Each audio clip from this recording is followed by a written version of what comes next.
Hello friends, welcome to YouTube channel Raj for new Rajasthan. मित्रों, आज का बहुत ही महत्वपूर्ण और खास दिवस है 10 मई।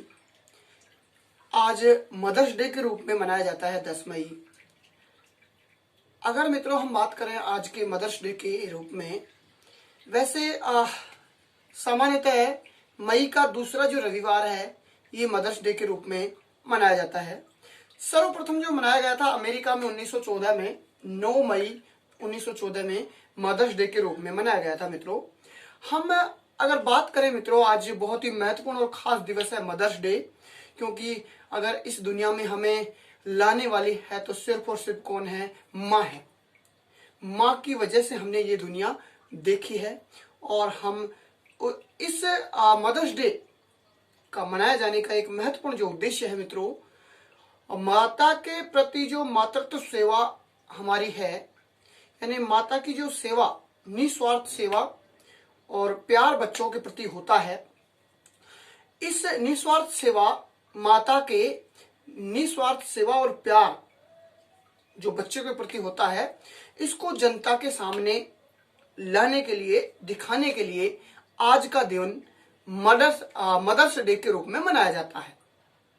तो मित्रों, हम इस संसार में अगर आए हैं तो किसकी देन है? माता की देन है। माँ है हमारी जो हमें इस संसार के में लाके, माता है हमारी, माँ है हमारी जिसने हमें ये संसार दिखाया है और आज हम इस काबिल हो पाए हैं। तो मदर्स डे की, मातृ दिवस की आप सभी मित्रों को हार्दिक शुभकामनाएं। हम यहाँ पर दोस्तों अक्षांश और देशांतर रेखाओं के कुछ महत्वपूर्ण प्रश्नों पर बात कर रहे थे। तो देखिए, हम बात कर लेते हैं। कुछ प्रश्न मैं आपके सामने लेके आया हूं, प्रयास करेंगे हम कि इनको समझेंगे। देखिए, सबसे पहला प्रश्न मित्रों मैं आपके सामने देखिए, दो देशांतर रेखाओं के बीच की दूरी सर्वाधिक कहां होती है? मित्रों, मैं बात करता हूं दो देशांतर रेखाओं के बीच की दूरी सर्वाधिक जो होगी, ये मान लीजिए हमारी क्या है?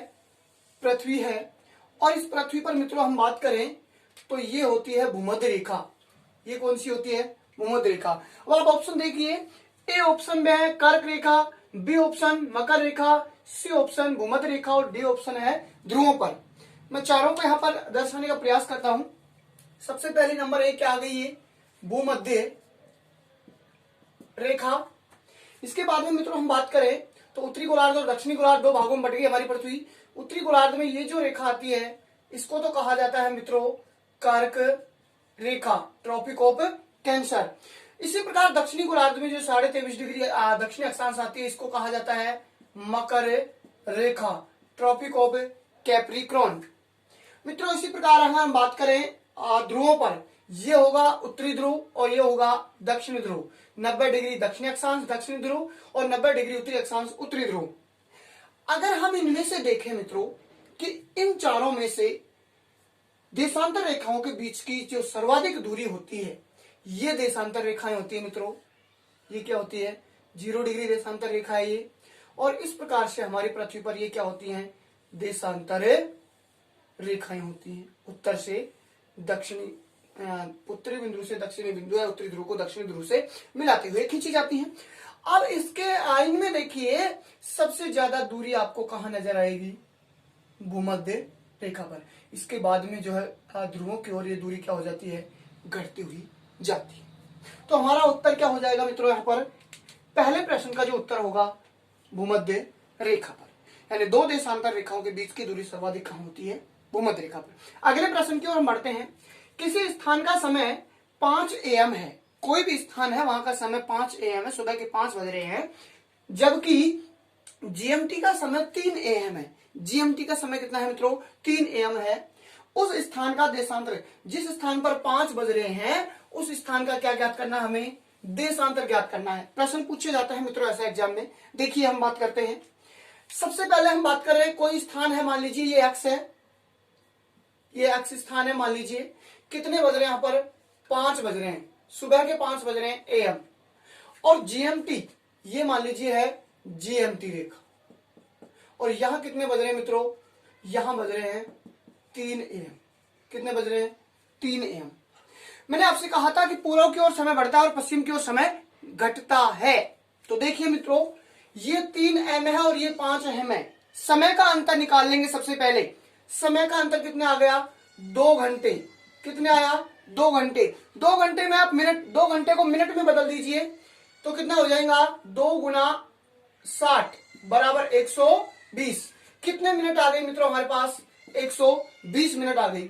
120 मिनट का क्या बनाना हमें, डिग्री देशांतर, क्योंकि हमें निकालना क्या, स्थान का देशांतर। 120 मिनट में किसका भाग दे देंगे मित्रों, 4 का भाग देंगे। 4 का भाग देंगे तो क्या आ जाएगा हमारे पास, डिग्री। 4 तिया 12, यानी हमारे पास उत्तर क्या आ गया, 30 डिग्री देशांतर। क्या आ गया मित्रों, 30 डिग्री देशांतर। अब हमारे पास ऑप्शन देखिए, 45 डिग्री पूर्वी देशांतर, 60 डिग्री पूर्वी देशांतर, 30 डिग्री पश्चिमी देशांतर और 30 डिग्री पूर्वी देशांतर। मित्रों हम यहां पर बात कर रहे हैं जीएमटी जो है क्या है, 0 डिग्री देशांतर है। और हमारे पास समय का ये देशांतर का अंतर आ गया यहां से यहां तक कितना, 30 डिग्री देशांतर। हम कहां जाएंगे, पूर्व की ओर, क्योंकि पूर्व की ओर क्या है, समय बढ़ता है, तो पूर्व की ओर चले जाएंगे। तो ये जीएमटी है, मान लीजिए ये जीएमटी रेखा है और यहां से ये कौन सा गोलार्ध होगा, पूर्वी गोलार्ध। तो यहां पर हम चले जाएंगे इस प्रकार से, और ये 30 आ गया मान लीजिए, तो ये क्या हो जाएगा, 30 डिग्री पूर्वी देशांतर।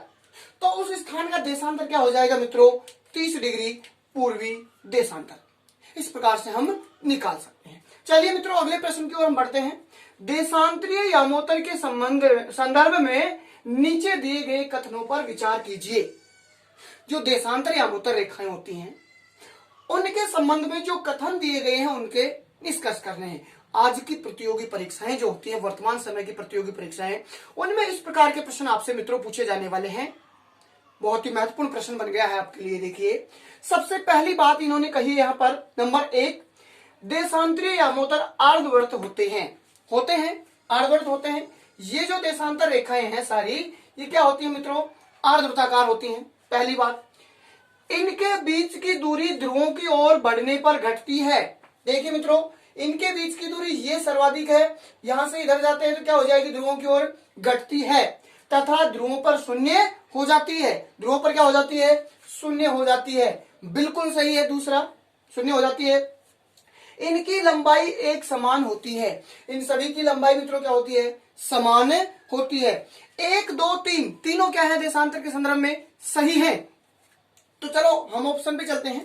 पहले ऑप्शन में 1 और 2, दूसरे ऑप्शन में 1 और 3, तीसरे ऑप्शन में 2 और 3 और 2 मित्रों, चौथे ऑप्शन में डी ऑप्शन में उपरोक्त सभी। तो हमारा आंसर क्या आ जाएगा, उपरोक्त सभी। चलिए मित्रों अगले प्रश्न की ओर हम बढ़ते हैं। यदि 2 स्थानों के समय का अंतर, देखिए फिर यहां से प्रश्न पूछा गया है, यदि 2 स्थानों के समय का अंतर 3 घंटे 20 मिनट है, कितना, 3 घंटे और 20 मिनट है, तो देशांतर का अंतर क्या होगा। अगर 2 स्थान है मित्रों कोई भी, और उन 2 स्थानों के मध्य का अंतर, देखिए एक मान लीजिए मैं यहां पर x स्थान मान लेता हूं, दूसरा y, 2 स्थान, इनके बीच का जो ये अंतर है, स्थानों के बीच का अंतर है, ये मित्रों कितना है, 3 घंटे और 20 मिनट है। तो देशांतर का अंतर पूछा गया है यहां पर। चलिए हम बात कर लेंगे, 3 घंटे मिनट बना देंगे कितना, 180 मिनट प्लस कितनी, 20 मिनट बराबर कितने मिनट हो गए, 200 मिनट हमारे पास यहां से यहां तक का अंतर आ गया। अब 200 मिनट का हमें क्या बनाना है, डिग्री देशांतर। कितने का भाग देंगे, 4 का, 200 बटा 4, तो 4 पंजो 20। कितने डिग्री देशांतर आ गए मित्रों, 50 डिग्री देशांतर। कितना अंतर आ गया, 50। यहां से यहां का देशांतर का अंतर कितना आया, 50 डिग्री देशांतर। चलिए हम उत्तर की ओर चलते हैं। ऑप्शन, पहले ऑप्शन है 55 डिग्री देशांतर, 60 डिग्री देशांतर, तीसरा ऑप्शन होगा 50 डिग्री देशांतर और फिर होगा 55 डिग्री देशांतर। हमारे पास क्या आया मित्रों, तो इसका उत्तर हो जाएगा सीधा सा क्या, 50 डिग्री देशांतर। चलिए मित्रों अगले प्रश्न की ओर हम बढ़ते हैं। भारतीय मानक समय रेखा किस राज्य से नहीं गुजरती है। मित्रों हम बात करने वाले हैं भारतीय मानक समय रेखा। कौन सी रेखा है हमारे भारतीय मानक समय रेखा, 82.5 डिग्री पूर्वी देशांतर रेखा। 82.5 डिग्री जो पूरी, देखिए ये जो हमारा भारत है मित्रों, इस प्रकार से हम बात कर रहे हैं, ये जो हमारा भारत है इस प्रकार से, और भारत के अंदर जो रेखा गुजर रही है, इस रेखा की हम यहाँ पर बात करने वाले हैं। देखिए हम बात यहाँ पर कर रहे हैं भारतीय मानक समय रेखा इस प्रकार से 82.5 डिग्री पूर्वी देशांतर है, ये जो है गुजरती है 5 राज्यों से गुजरती है। सबसे पहला राज्य दोस्तों यहाँ पर उत्तर प्रदेश, फिर आता है मध्य प्रदेश, मध्य प्रदेश के बाद में दोस्तों छत्तीसगढ़, छत्तीसगढ़ के बाद में उड़ीसा और उड़ीसा के बाद में आंध्र प्रदेश। इस प्रकार से ये 5 राज्यों से गुजरती है, उत्तर प्रदेश, मध्य प्रदेश, छत्तीसगढ़, उड़ीसा और आंध्र प्रदेश। मित्रों हम यहां से ऑप्शन देख लेंगे। देखिए सबसे पहला उत्तराखंड है, उत्तराखंड राज्य यहां पर आता है मित्रों, यहां पर आता है उत्तराखंड, क्या आएगा, यहां पर आता है उत्तराखंड। तो उत्तराखंड से गुजर नहीं रही, तो सबसे पहला ऑप्शन ही हमारा क्या हो जाएगा कि नहीं गुजर रही है, तो आ जाएगा उत्तराखंड। आप नहीं का जरूर याद ध्यान दें दोस्तों, यहाँ पर ये प्रश्न बहुत कंफ्यूज करते हैं, है नहीं है यानी इस प्रकार से जो भी है, तो नहीं को आप गोला कर ले सबसे पहले। तो नहीं उत्तराखंड उड़ीसा से गुजर रही है, आंध्र प्रदेश से और छत्तीसगढ़ से गुजर रही है, कौन से राज्य से नहीं गुजर रही, उत्तराखंड से। चलिए इस प्रकार से और हम प्रश्न देखने का प्रयास करते हैं।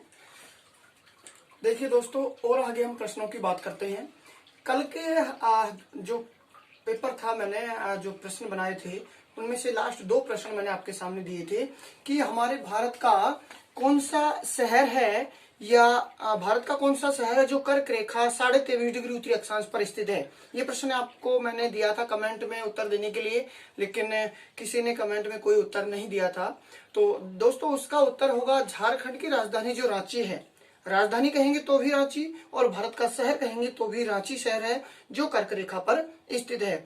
एक प्रश्न और मैंने दिया था मित्रों कि जो हमारी भारतीय मानक समय रेखा है, भारतीय मानक समय रेखा जो हमारी है, मान लीजिए ये देखिए ये हमारा जो क्या है इस प्रकार से भारत है, और इस भारत में हम बात करें तो ये जो हमारी भारतीय मानक समय रेखा है, मान लीजिए ये भारतीय मानक समय रेखा, यहाँ पर मैंने कहा था कि सुबह के 6 बज रहे हैं, कितने बज रहे हैं, 6 बज रहे हैं। तो बताइए कि जो 75 डिग्री पूर्वी देशांतर होगा, कितना, 75 डिग्री, मैंने कहा था 75 डिग्री पूर्वी देशांतर पर समय क्या होगा। तो मित्रों जब 82.5 पे कितने बज रहे हैं, 6 बज रहे हैं, तो 82.5 में से कितना घटा देंगे हम, 75 डिग्री पूर्वी देशांतर, तो हमारे पास में आ जाता है कितना, 7 डिग्री और 30 मिनट का अंतर आ जाता है। दोनों स्थानों में देशांतर का अंतर कितना आएगा, 7 डिग्री और 30 मिनट का अंतर आता है। दोस्तों हमें पता है 15 डिग्री देशांतर में जो अंतर होता है 1 घंटे का होता है, 15 डिग्री देशांतर में 1 घंटे का अंतर होता है, तो 7.5 में कितना होगा, 30 मिनट का। तो यहाँ पर सूर्योदय की बात हो रही है, ना कि स्थान के विशेष की। तो दोस्तों यहाँ पर जो सूर्योदय होगा, अगर हम स्थान के समय की बात करते हैं तो 5:30 होते हैं यहाँ पर, लेकिन सूर्योदय जो होगा, क्योंकि सूर्योदय कहाँ पर होता है, पूर्व दिशा में, तो पश्चिम में बाद में होगा। तो यहाँ पर 6 बजे, तो यहाँ पर कितना बजे होगा, 6:30 बजे जो है 75 डिग्री पूरी देशांतर पर क्या होगा, सूर्योदय होगा। चलिए मित्रों हम आज के और प्रश्नों की हम बात करते हैं। प्रश्न हमारे सामने छठा प्रश्न जो है, नीचे दिए गए युग्मों में से कौन सा सही सुमेलित है, यानी ये जो आपके सामने 8 दिए हैं मैंने, इनमें से कौन कौन से सही है ये हमें छांटना है। तो मित्रों देखिए हम बात कर लेते हैं। सबसे पहला नंबर 1, ध्रुवों की तरफ जाने पर अक्षांश रेखाओं के व्यास की प्रकृति घटती है। मित्रों देखिए हम बात करते हैं यहाँ पर कि जो भूमध्य रेखा है और भूमध्य रेखा से ध्रुवों की ओर जाने पर, ये जो वृत्त पृथ्वी है और ये भूमध्य रेखा है, भूमध्य रेखा से ध्रुवों की ओर जाने पर जो है व्यास की प्रकृति क्या होती है, कम होती है। तो हमारा पहला क्या हो जाएगा, सही होगा। हाँ जी, नंबर 2 है ट्रॉपिक ऑफ कैंसर 23.5 डिग्री उत्तरी अक्षांश, 23.5 डिग्री उत्तरी अक्षांश है ये कर्क रेखा, और इसको क्या कहा जाता है, ट्रॉपिक ऑफ कैंसर कहा जाता है। चलिए तीसरे की ओर बढ़ते हम। देशांतर रेखाओं द्वारा किसी स्थान व समय का पता लगाया जाता है, देशांतर रेखाओं के द्वारा किसी स्थान की स्थिति व समय का पता लगाया जाता है। बिल्कुल सही है मित्रों, देशांतर रेखाओं के द्वारा किसी स्थान की स्थिति व समय का पता लगाया जाता है, जैसे कि हम समय निकाल रहे हैं देशांतर के द्वारा। चलिए अगले आगे बढ़ते हम। 2 देशांतर रेखाओं के बीच का समय अंतराल 15 मिनट होता है। मित्रों ये जो 0 डिग्री देशांतर और ये मान लीजिए ये 2 हैं, ये 0 डिग्री और ये 1, इनके बीच का जो समय अंतराल होगा वो दोस्तों 15 मिनट ना होकर कितना होगा, 4 मिनट होता है। 2 देशांतरों के बीच की दूरी कितने, जो समय अंतराल होता है 4 मिनट का होता है। तो ये क्या हो जाएगा हमारा, गलत होगा, 4 मिनट आएगी, 15 की जगह कितनी आएगी, 4 मिनट। चलिए कर्क व मकर रेखा के बीच का क्षेत्र क्या कहलाता है, उष्ण कटिबंध कहलाता है। बिल्कुल सही है, ये जो हमारी भूमध्य रेखा है ये कर्क रेखा और ये जो है मकर रेखा, और इनके बीच का क्षेत्र क्या कहलाता है मित्रों, उष्ण कहलाता है। यहाँ पर 23.5 से 66.5 और यहाँ पर भी 23.5 66 उपोष्ण या शीतोष्ण, और ध्रुवों की ओर जो 66 से आगे होगा वो शीत जलवायु कटिबंध होता है। तो ये हमारा क्या हो जाएगा, सही होगा। हाँ जी, अभी तक तो सिर्फ ये एक हमारे सामने गलत आया है। चलिए आगे बढ़ते हैं हम। प्रधान यामोत्तर रेखा 180 डिग्री देशांतर रेखा है। मित्रों, प्रधान जो यामोत्तर रेखा है वो 0 डिग्री देशांतर रेखा को कहा जाता है। किसको कहा जाता है, 0 डिग्री देशांतर रेखा को। तो ये भी हमारा क्या हो जाएगा मित्रों, नंबर 6 गलत। प्रधान यामोत्तर तो 0 डिग्री देशांतर रेखा को कहा जाता है। आगे चलते हैं हम। देशांतर रेखाओं के बीच का क्षेत्र जोन कहलाता है। मित्रों, अक्षांश रेखाओं के बीच का क्षेत्र जोन या कटिबंध कहलाता है, जबकि देशांतर रेखाओं के बीच का क्षेत्र गौर कहलाता है। क्या कहलाता है, गौर या गोरे कह देंगे। हाँ जी, तो ये हमारा क्या हो जाएगा, गलत हो जाएगा। आगे बढ़ते हैं हम। 21 मार्च को बसंत विषुव होता है। देखिए दोस्तों, ये जो भूमध्य रेखा है, यहाँ पर सूर्य जो सीधी किरणें पड़ती हैं 21 मार्च को भूमध्य रेखा पर, इसको तो कह सकते हैं बसंत विषुव। और जब 23 सितंबर को यहाँ पर फिर से सीधी पड़ती हैं तो इसको कहते हैं शरद विषुव। तो मित्रों, हम यहाँ पर लिखा हुआ है 21 मार्च को बसंत विषुव कहा जाता है। बिल्कुल सही है, बसंत विषुव कहा जाता है। अब यहाँ से ऑप्शन अगर हम देखेंगे तो देखिए हमारे सामने सही गलत क्या क्या होगा। 4 नंबर गलत होगा। 2 देशांतर रेखाओं के बीच का समय अंतराल 15 नहीं 4 होगा। प्रधान यामोत्तर रेखा 0 डिग्री देशांतर को कहेंगे, और देशांतर रेखाओं के बीच के क्षेत्र को जोन नहीं क्या कहेंगे, गौर। चलिए मित्रों, अगले प्रश्न की ओर हम बढ़ते हैं। 7वां प्रश्न है, भूमध्य रेखा से ध्रुवों की ओर जाने पर परिवर्तन होता है। हमारी जो ये भूमध्य रेखा है, इस भूमध्य रेखा से ध्रुवों की ओर जाने पर क्या परिवर्तन होता है। पहले नंबर पर है तापमान में कमी। बिल्कुल तापमान में कमी होगी। यहाँ पर सीधी किरणें पड़ती है भूमध्य रेखा पर, तो इसके आसपास का क्षेत्र गर्म होता है, और गर्म को तो हमने क्या कहा था, उष्ण। गर्म का क्या मतलब ही क्या होता है, उष्ण। तो ध्रुवों की ओर जाने पर तापमान में क्या होती है, कमी। बिल्कुल सही होगा। वृत्तों के क्षेत्रफल में वृद्धि होती है। हम भूमध्य रेखा से ध्रुवों की ओर जाते हैं तो वृत्तों के क्षेत्रफल में वृद्धि नहीं क्या होगी, कमी होगी। तो ये हमारा क्या हो जाएगा, गलत। वृद्धि नहीं होगी, क्या होगी, क्षेत्रफल में कमी होती है। हाँ जी, दिन और रात की अवधि बढ़ेगी। बिल्कुल सही है। भूमध्य रेखा से ध्रुवों की ओर जाते हैं तो दिन और रात की अवधि क्या होती है, बढ़ती है। तो हमारा 1 और 3 सही होगा। तो मित्रों, यहाँ पर 1 और 3 जो ऑप्शन होगा, कौन सा सी हो जाएगा हमारा, सही। इसी प्रकार से हम देशांतर रेखाओं के बहुत महत्वपूर्ण प्रश्नों को आप हल कर सकते हैं। मित्रों, आपको कैसा लगा ये मुझे कमेंट्स में लिखकर आप बता सकते हैं। धन्यवाद।